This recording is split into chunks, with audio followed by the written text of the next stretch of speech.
عبداللہ درخواستی بابا رحمہ اللہ بہت بڑے عالم تھے اور ہمارے علماء دیوبند کے اندر بڑے بزرگ بھی تھے، اور 1,00,000 حدیث اس کو یاد ہے،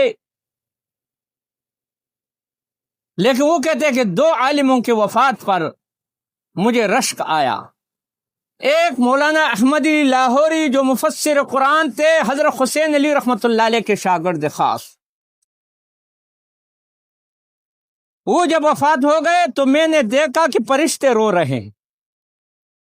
عبداللہ درخواسی بابا فرماتے ہیں بڑے عالم حافظ الحدیث ہے، 1,00,000 حدیث کو یاد ہے کہ میں نے فرشتوں کو روتے ہوئے دیکھا۔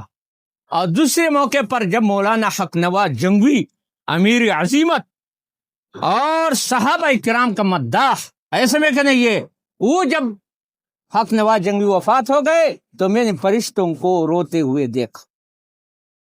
ان 2 عالموں کے موت پر میں نے فرشتوں کو دیکھا، فرشتوں کو میں نے دیکھا۔